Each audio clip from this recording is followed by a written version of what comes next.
Hey everyone, and welcome to the first Code Lyoko reaction watch through. And yeah, we're actually going to start with the actual beginning of Code Lyoko and not Teddyzilla. I mean, we'll get there, but no, we need to pay a visit to how this entire incredible mess started because... Hey, wanna see me tempt fate? Could this day get any worse? I did it ironically, so I think I'm safe. Yeah.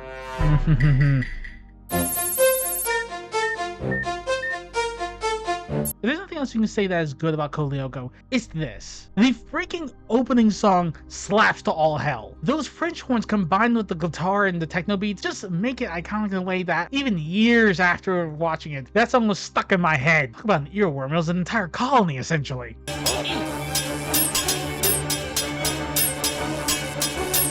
A few weeks ago, I was hunting for parts to finish building my miniature robots. I couldn't find anything around here I could use, so I decided to rummage for scrap in the abandoned factory not far from the academy. Now, one thing about Code Lyoko is that these people knew how to write a storyline, and some really good characters too. For instance, Jeremy is clearly intelligent and he's trying to create miniature robots, yet doesn't have a lick of common sense because he's going into an abandoned factory that no doubt is off limits and starts this whole situation.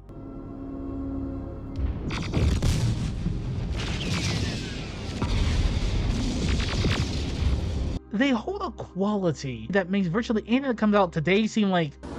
shite. Yeah.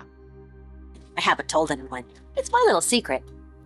It's the coolest thing that's ever happened to me. And that wasn't all. That night, even though I was scared stiff, I decided to start up the computer. Alright, time to get the golden cats from Krem, because he's about to doom the freaking world due to not learning the one rule in kindergarten. Don't touch shit that isn't yours! Hope I'm not gonna regret this in a minute. Go! The doctor is detected! The doctor is surrounded! Inform High Command! We have the doctor! See, locate, destroy the doctor! So, after deciding to touch what he shouldn't have, and returning to the computer room, the power bonus ensures that Jeremy would not immediately turn off the supercomputer because, well, he's a guy and we tend to be idiots at times. And thus, the first meeting with a pink-haired artificial intelligence, if you know what I mean. Don't say anything, it's hilarious. What's all this? A video game? Who are you? Where am I? Huh? Though I got to wonder, Xana was awakened when Super Community came back on. So why is the attack happening so much later on rather than like that morning? I can only imagine it got knocked into a deeper sleep than I needed, and it didn't have the immediate stimulus to the outside world to wake it up fully. But the connection takes a while to restore after being out for like 40 years. Welcome to the world of tomorrow! Why do you always have to say it that way? Haven't you ever heard of a little thing called showmanship? I agree with Drago. Are you Ulrich Stern? That depends. Okay, who the hell are you and what you do with Odd? To be entirely honest, he looks creepier with his hair down than he does with his own pointed hairdo that looks like he's trying to make radio contact with a mothership. Phone home. Hi there, Ulrich, sweetheart. I've got something very important to tell you. Good God! I forgot about the Wicked Witch of East End!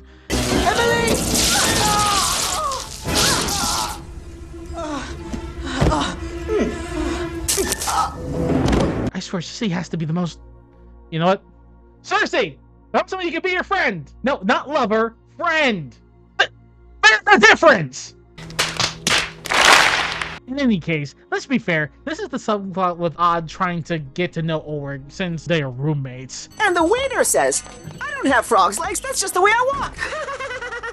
You get it? Unfortunately, Odd's jokes are so bad that noxious fumes would be a welcome reprieve. Then again, Ulrich is a pain in the butt to begin with. I'm not sure he even has a sense of humor.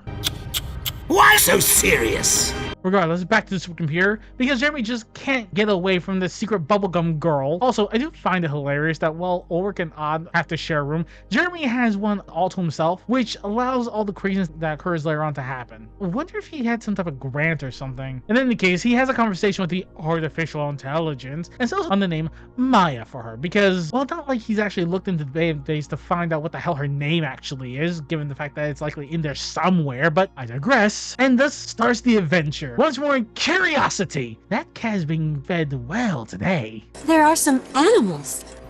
That's fantastic. This virtual world has an entire ecosystem with virtual living creatures. Can you get closer? Jeremy, they're attacking me.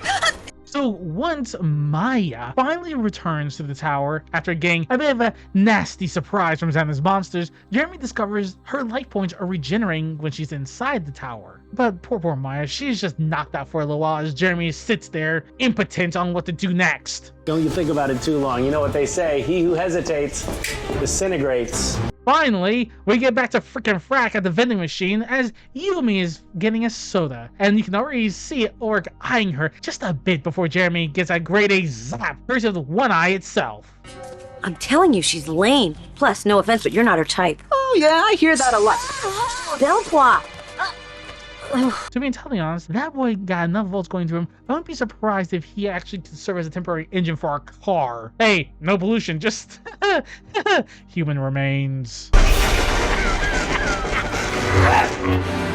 You wanted some juice? Well, you got some. Very funny, Stern, but thank you all the same. Don't mention it. I'll come by to check on you tonight after my martial arts class. One thing I find interesting is that Ulrich's already kind of friendly with Jeremy here. Now, I think that's because Ulrich's a nice dude because despite everything, he is one, or maybe they are already on the path to become friends in some manner. Regardless, I do find it cute that Ulrich would still come by to check on his classmate, even though he doesn't really have a reason to do so. Although, let's be fair, while Ulrich is clearly training to get stronger, I do feel bad for Jim because no one else gives a crap about his lessons. How are you all?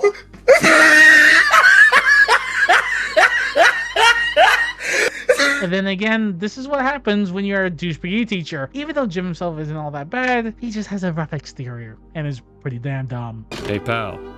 You just blowing from Stupid Town? No, these are not dishes served at the Golden Dragon Chinese restaurant. No offense, Miss Ishiyama. None taken, sir. I'm Japanese. Now, Jim, do we need to put you into a cultural sensitivity class? I say, he'll probably do that himself. What happened? That night, well, I was quietly enjoying a waffle with maple syrup by my campfire when I was attacked by a vicious beaver. Its razor-sharp teeth were going for my jugular, but I was able to save myself thanks to my perfect mastery of the raging hand of Li Fo Chang. Oh gosh, that story was painful. But now we get to see the interesting stuff. Yumi and Ulrich kicking each other's butts. Or, well, I say each other's. It's mainly Yumi who's doing all the ass whooping. And contact, the first blush. We all know where this is going. Moving on. Now, if you've seen any shows like this, you know there's gonna have to be some sort of mascot. For Martin Mystery, it was the caveman. For Code Lyoko, we get Kiwi. A little diggity dog. I'm not sure what type of dog it is, but it mixed with a rat, whatever it is, and causes so much trouble and relief. After dealing with some doggy nonsense, we finally return to the main plot of Xana wanting to turn Jeremy into little more than a red paste up on the ground, as one of his robots is possessed.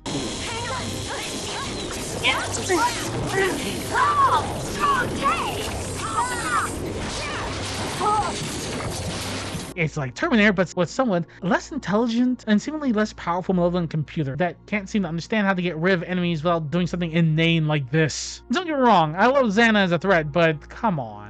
Come on. There has to be more than that in the tank. Come on! Jeremy is dismissive, but that is a real possibility given the vending machine nearly Send you to Jesus. and the robots were trying their best to make him into a new punching bag. So, having no other choice, Jeremy is forced to show Ulrich the factory, adding another life into the situation of the bloodthirsty computer problem, wanting to kill them all. Destroy us all! Destroy us all! Okay, so that's the mega computer you started up? Uh-huh. It's actually a supercomputer. And while I was examining it, I found out that it runs a virtual universe called Lyoko. Of course, Ulrich doesn't believe what Jeremy is saying until he meets Maya. When learning about Lyoko, the monsters, and the logo that appeared on the screen prior to the robots attacking, Ulrich makes the wise call to shut the supercomputer down. Do you mean then that the virtual thing that attacked Maya also wants to kill you? That's what it looks like. You know what? If that's true, Belfoy, if it's that dangerous, I think you should shut it down and call the police. But we all know the power of boners and curiosity is difficult to resist. Hence, Jeremy's willingness to help Maya and learn more about why she's on Lyoko. The supercomputer analyzes your molecular structure through these cabins. and then breaks down your atoms before digitalizing them and recreating a digital incarnation in the virtual world. To be entirely honest, if I was Ulrich, my first and only response would be, Oh, hell no! especially after that explanation. You know, this becomes a situation that the kids never seem to actually recognize, and let's be entirely fair, it's the Star Trek transport situation all over again. When you step into the tube and you go to Lyoko, then come back, are you the same person as you were before, or are you merely a copy that was made of brand new molecules? Is the mind that comes back actually yours, or is it merely a copy of the brainwave patterns while the actual person is destroyed? To be entirely honest, it depends on how you see things. If you believe that the consciousness is something outside of your body and is being projected into it, then you really don't have to fear things like teleporters or virtualization, because the continuity of your mind remains.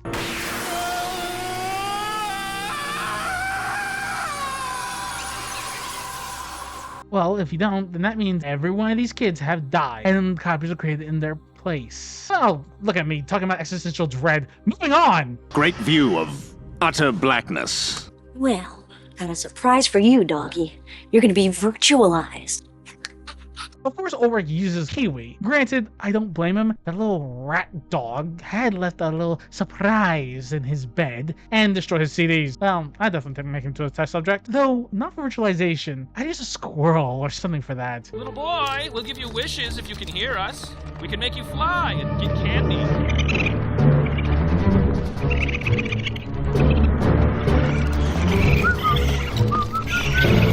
And ironically enough, thanks to Sissy somehow thinking she's the most important person in the Blade world, it woke Odd up to try to stop Ulrich. Huh?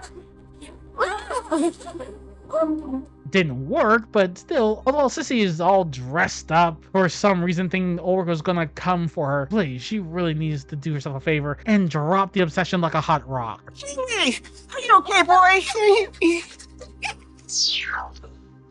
Hey! Now, ironically enough, that dog ain't stupid. It knows exactly what's happening and bugged the hell out. I don't know what the fuck just happened, but I don't really care. I'ma get the fuck up out of here. This shit, I'm out. Sensual, but Odd really was done to remain inside the scanner. Sure, he didn't know it was a scanner or that it was about to be activated, but if you see your dog in a strange tube in an abandoned factory put there by your a-hole roommate, why the hell would you stay in there? Morons!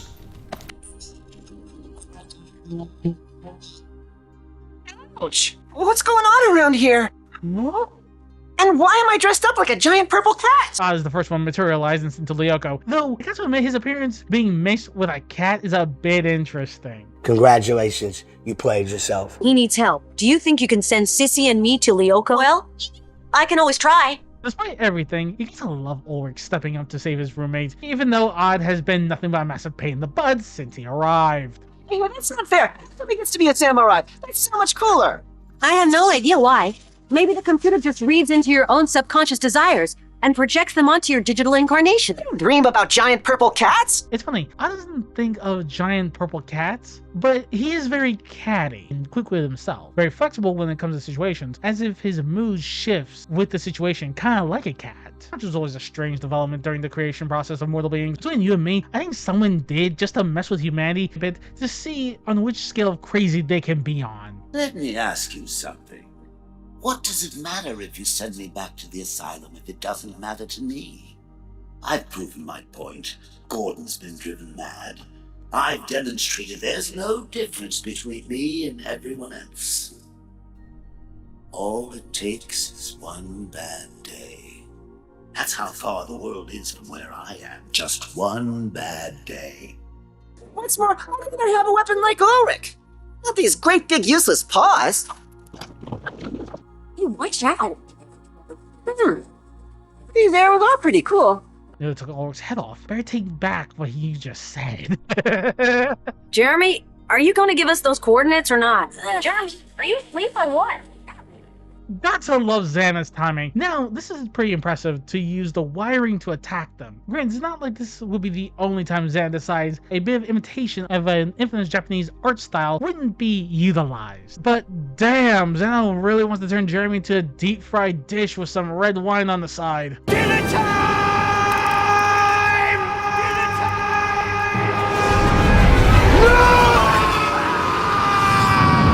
time! Okay, right. Where are we?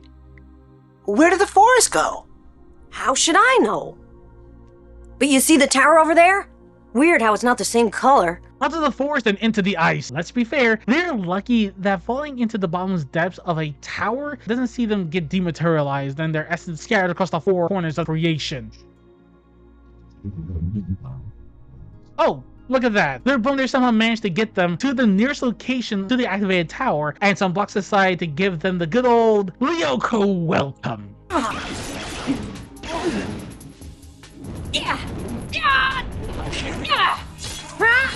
Though they initially hold their own, Odd gets dematerialized first because of course he does, and then Ulrich, but not before the latter discovers how to kill the monsters.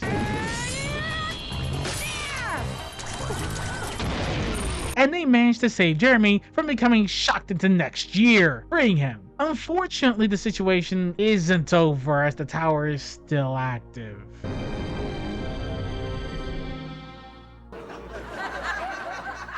Son of a bitch.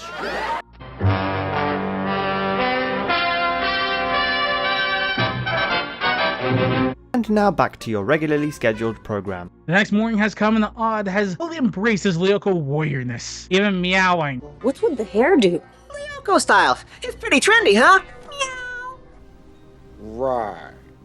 Before he proceeds to start eating like a slob. I swear, Odd's gonna try his damnedest to try to get Sissy to be his girlfriend, but to be entirely honest, the boy really should just look somewhere else before he ends up getting burned.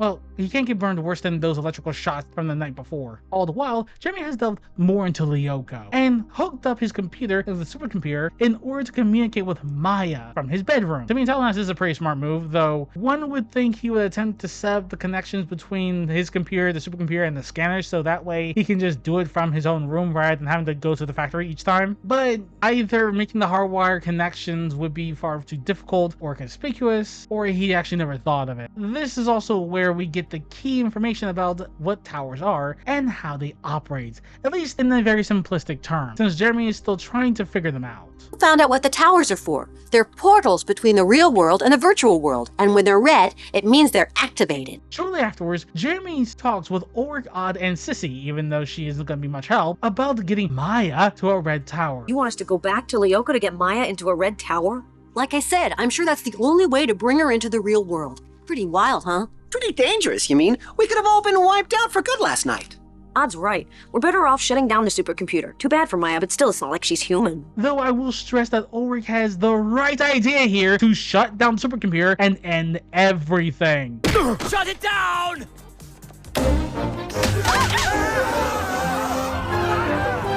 But we all know the power of boners and just how it interferes with a larger brain. But she's still a sort of intelligent being. She's got emotions like we do. You see, I told you he's madly in love with a computer program. Thankfully, the group has other things to do. Well, Odd is off doing whatever. You guys hear that? Yeah, I hear it. Yes, actually I hear that too. What the devil is that? It's a Patrol! Ulrich meets up with Yumi as the competitive streak starts to go off along with the chemistry. Back for another thrashing? I don't like ending on a bad note. That's good. I like a challenge. You're gonna get one. And well, Sissy ends up being a failure as a cheerleader, which is not much of a surprise there. But I rag on Sissy, but let's be fair, there's a lot to rag on. Meanwhile, back in Lyoko, Maya heard the pulsations from the tower and decides to investigate while not hearing anything back from Jeremy. Though instead of being in the ice sector where the activated tower is, she somehow ends up in the mountain sector and gets the welcoming committee from Xana.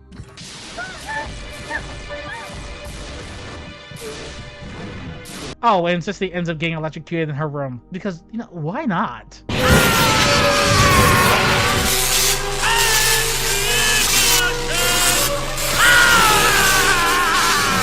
All the while, Odd is getting Jeremy to basically do his report for him. That electrochemistry is a science that deals with the relationship between electricity and chemistry. Then, you say that electrochemistry involves opposing polar systems composed at its two extremes of electrically conductive material. Which, let's be fair, Jeremy, don't let yourself be played like that just to show off your intellect. Oh, for Pete's sakes, he's smart, but he's also dumb. It's the circle of life. Back to Maya. She got cornered by some monsters and decided to go fall and hope to land on something that isn't the digital sea. Given that this is the pilot, and she can't possibly die yet, so she ends up landing on some rocks, and gives her backside a nice hard landing, only for more monsters to arrive. Oh, come on! Meanwhile, Ulrich and Yumi are continuing their training until the electroshock orb appears and wants to make a double kill. No time to explain. Come on, we gotta get out of here. Get over here! Thus, bringing Yumi into the whole mess as well, all while trying to kill Ulrich. Then it just keeps making more and more enemies. Something I've learned to count on regarding Archon. There will always be more. Meanwhile, after a little bit of a game of chase, Maya manages to get to the way tower to reach the ice sector, only for the two remaining block fiends to still be around and decide to make her target practice. Which, to be fair, given what we learned later on about Xana and its goals, one would think that trying to get her deleted would not be a good idea. Don't make me laugh. After some reservations and being completely suspicious of the entire situation, like a reasonable person would be, Yumi joins in and get virtualized into Lyoko along with Ald and Ulrich. Yeah, they managed to get to the factory. I should have mentioned that earlier.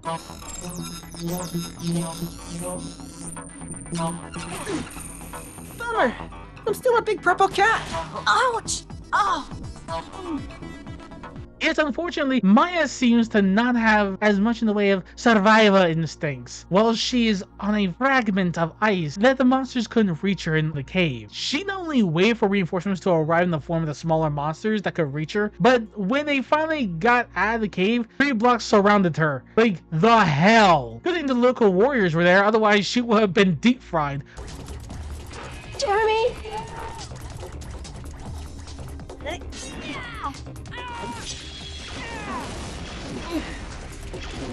Hi, are you Maya? I'm odd. Primarily thanks to Ulrich's deflections and Yumi's fan attack is why Maya is still alive. Kinda. While the local warriors are trying to get Maya to the tower, they encounter 2 gigantic crabs standing in the way.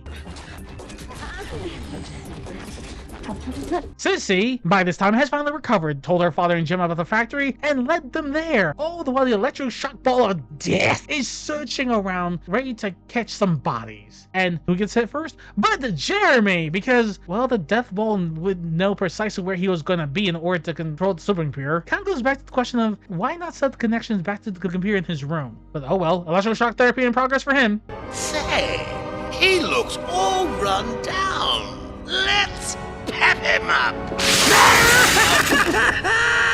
Oh well, Ald and Ulrich got hit and kicked out of Lyoko for the 2nd time so far. But do they make it in time to save Jeremy's life? No! Ironically enough, it would actually be the principal, Sissy, and Jim who makes it back first, only for Jim to be lit up like a Whoville Christmas tree in the town square. Wait till I get my head crawling. Back in Lyoko, one crab is destroyed and Maya discovers her ability, the capability to create at will, and forms a surprisingly effective ice wall to protect herself against the crab.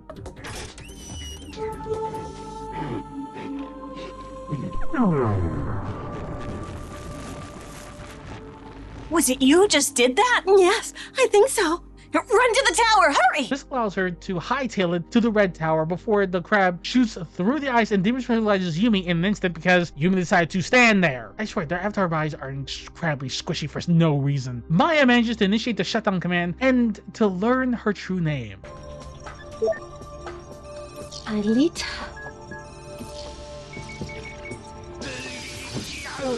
After everything they've gone through, rather than heeding the prudent advice of the principal and Jim to shut down the entire computer, the Power Boners continues to play its game, and Jeremy initiates the team's first return to the past. Return to the past now!